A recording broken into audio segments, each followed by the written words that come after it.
last year felt like the inevitable train wreck for the Philadelphia Eagles. Just the season didn't go well. You had key injuries on the offensive line to guys like Lane Johnson, Brandon Brooks, Andre Dillard, etc. Carson Wentz, very up and down, inconsistent play. And then eventually you give Jalen Hurts the chance. And yeah, the whole crap happened the last week of the season where they take Jalen Hurts out in the fourth quarter to play Nate Sudfeld. As you go through it, it was a messy, nasty season for the Philadelphia Eagles, that's for sure. And the offseason was kind of weird, too, because there's this whole thing about a battle between Carson Wentz and Doug Peterson, and Doug Peterson gets fired, but then ultimately the organization ends up choosing to trade Carson Wentz anyways because apparently he wanted out. They trade him to Indianapolis, but at the same point in time, they bring in Indianapolis's offensive coordinator, Nick Sirianni, to be the new head coach. One of those hires that you look at and say, maybe he's done some good things in Indianapolis past couple of years, and especially having to work with different quarterbacks and having to adjust his style and his play calling and his system to the talents of the quarterback that he had available, which seemed to be different each year. Certainly something strong in the resume, but wasn't exactly a name that was being heavily thrown out there or heavily talked about or discussed as being a head coaching candidate, not at least that I could see. But of all the different names that were out there that was discussed for the Philadelphia Eagles, here you were. It was them. You have turmoil in the front office. You have a team that is extremely in a bad place when it comes to the salary cap, so who the hell would even want to go there to begin with? Messy, messy, messy season, and messy kind of a way, awkward offseason for the Eagles as well.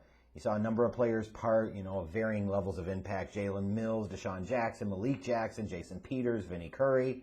Like I said, several names departed, some meaning more than the others. They signed guys like Anthony Harris, Joe Flacco to assumingly back up Jalen Hurts, Steven Nelson, Eric Wilson, Ryan Kerrigan. So added some pieces specifically on that defense, a defense that, by the way, certainly needed those additions.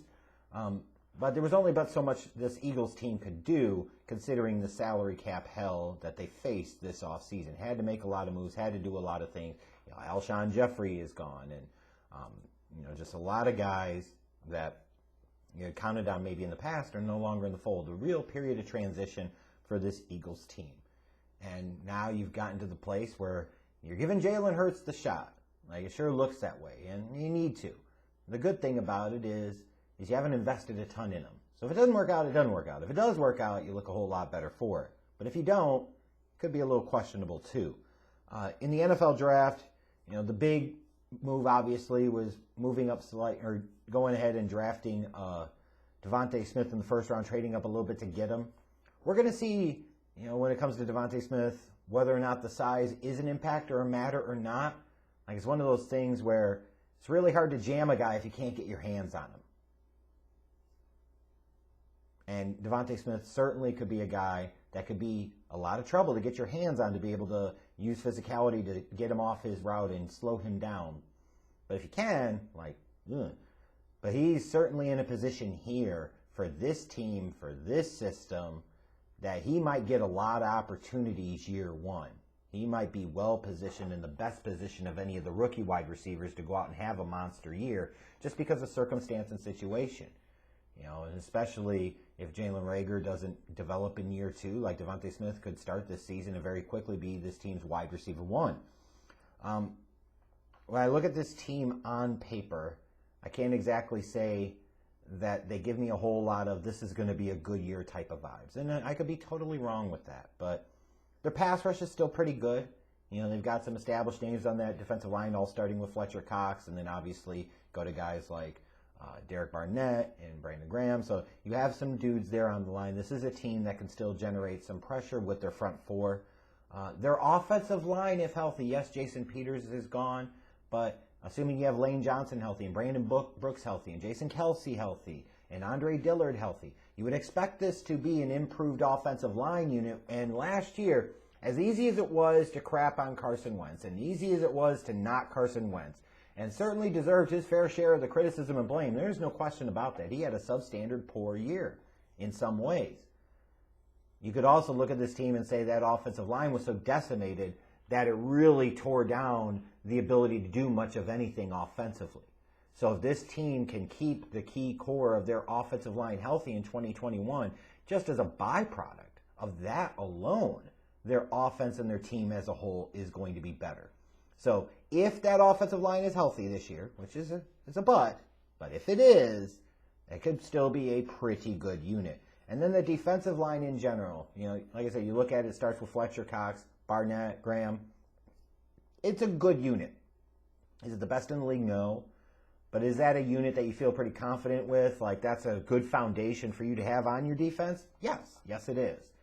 So those are some of the things, like if I'm an Eagles fan and I'm trying to think of, I think this division is trash, and to be fair, I do too. It still is. Like, look at what happened last year. How much better did any of these teams in the division really get, honestly? If you're sitting there saying, hey, maybe the Eagles have a chance here. Hey, maybe the Eagles can sneak in here and win this division, get a playoff home game. Maybe they can. It's going to be on the backs of the defensive line, their ability to get to opposing quarterbacks, their offensive line being able to open holes for Miles Sanders in the running game and Jalen Hurts in the running game, and be able to protect Jalen Hurts in the passing game. Now, in terms of some of the big question marks that still remain, the back end of the defense, I think it's been a question for the Eagles' D for a number of years, and I don't see where that's significantly changed or is any different this go-round. You're going to need that front four to play great because that secondary is shaky, and the linebacking core is certainly nothing special. When I look at the offensive skill players, you talk about a team, I think Miles Sanders had 800 and something rushing yards last year, so no 1,000-yard rushers returning. I think you look at guys like Fulgham and Rager and so forth, nobody had over 600 yards receiving. When you're bringing a young quarterback in and giving him the keys and giving him the opportunity, you'd like to have more established success at those key positions. You absolutely would. You have Rager and you have Smith. Remains to be seen what they're going to do. Can Miles Sanders take a step forward in his third year? Remains to be seen. It's not the best situation at the moment if you're looking at it on paper when evaluating the Eagles and their offensive skill players. But, to me the biggest question marks are Sirianni, the head coach, because he's unproven like a lot of new head coaches are. And he certainly wasn't a notable, high-profile name, but he ultimately ended up getting the job. Makes you wonder, did Philadelphia know something that everybody else didn't, and they're going to look really, really good for this in a couple of years? Or was it a situation of not too many people really actually truly wanted this job because it wasn't the best situation, and he was just one of those guys that was chasing a promotion, chasing a job, versus chasing a fit in an organization? We will see. But Jalen Hurts is the biggest question mark here. You've moved on from Carson Wentz. It's Jalen Hurts' show now. It's his chance to shine. It's his chance to show what he can do. And, the returns were mixed last year.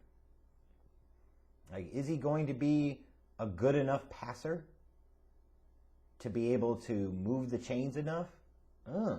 He absolutely could be, but he absolutely could not be too.